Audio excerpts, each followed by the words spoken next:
Welcome to Digital Asset News. My name is Rob, and today I want to show you the best explanation I've ever heard as to what Bitcoin is, how it operates, and how it's going to perform in the future.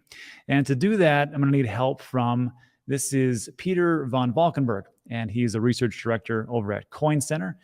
And Coin Center is based in Washington, D.C. It's the leading nonprofit research and advocacy center focused on the public policy issues facing crypto and decentralized computing.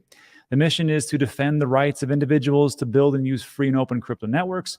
They do this by producing and publishing policy research, educating policymakers, which they're going to show you how they do that, and the media about crypto, advocating for sound public policy, and by engaging in litigation to defend digital civil liberty. So if we take a look here, that right there is Peter on the right-hand side, and he's testifying before Congress. And I wanted to make mention that he is sitting right next to Dr. Robini, and you may know him as Dr. Doom, who this guy is pretty negative on crypto, specifically Bitcoin, digital assets, and just all around negative guy about everything that has to do with economies and digital assets and monetary policy and everything you can think of.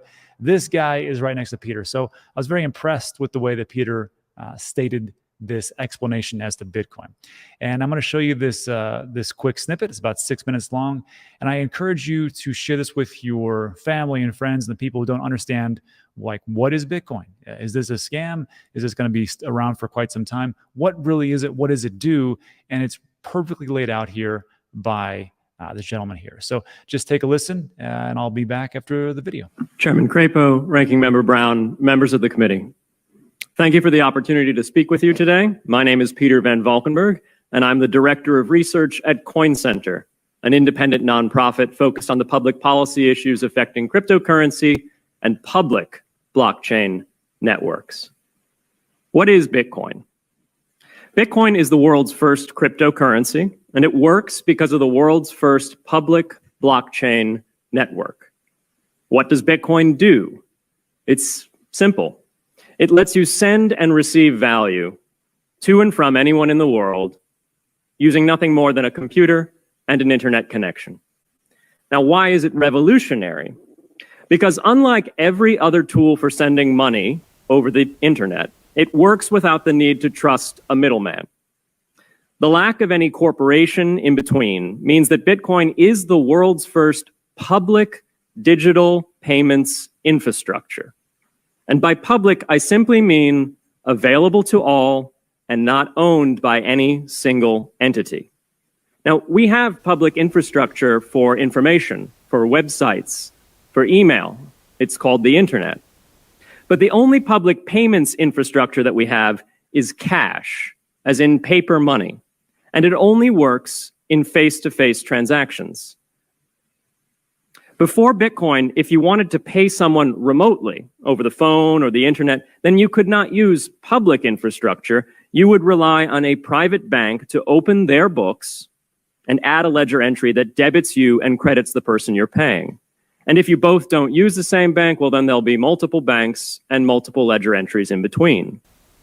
With Bitcoin, the ledger is the public blockchain, and anyone can add an entry to that ledger, transferring their Bitcoins to someone else. And anyone, regardless of their nationality, race, religion, gender, sex, or creditworthiness, can for absolutely no cost create a Bitcoin address in order to receive payments digitally. Bitcoin is the world's first globally accessible public money. Is it perfect? No. Neither was email when it was invented in 1972. Bitcoin's not the best money on every margin. It's not yet accepted everywhere. It's not used often to quote prices, and it's not always a stable store of value. But it is working, and the mere fact that it works without trusted intermediaries is amazing. It's a computer science breakthrough, and it will be as significant for freedom, prosperity, and human flourishing as the birth of the internet. And Bitcoin is just the beginning. If we can replace private payments infrastructure, then we can replace other private choke points to human interaction as well.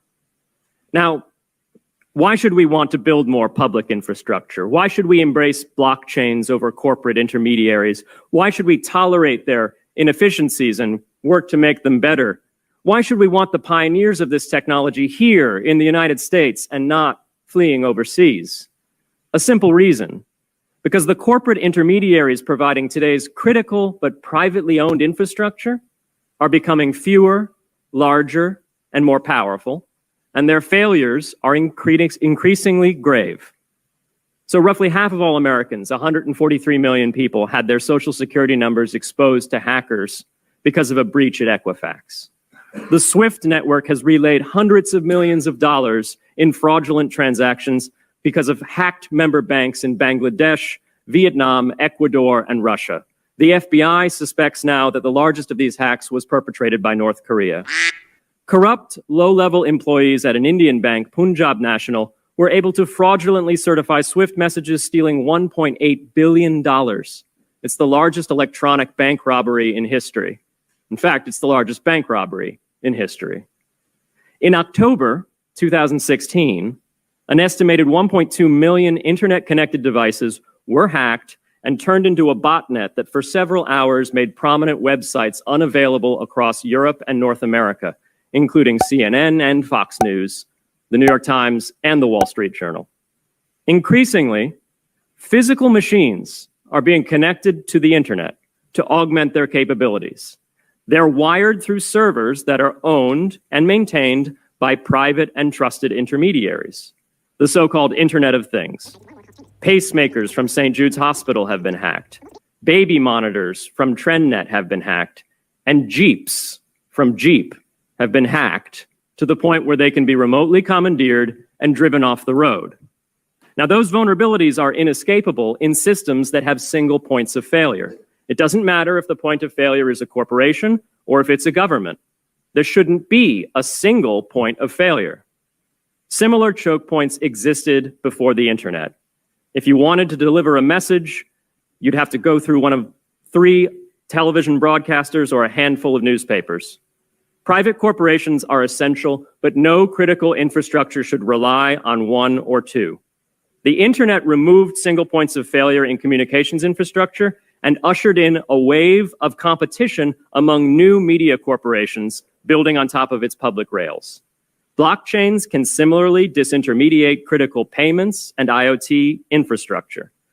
The technology is not yet ready to answer all of those questions today, but it is our best hope. And as with the internet in the 1990s, we need a light touch, pro-innovation policy to ensure that these innovations flourish in America for the benefit and security of all Americans.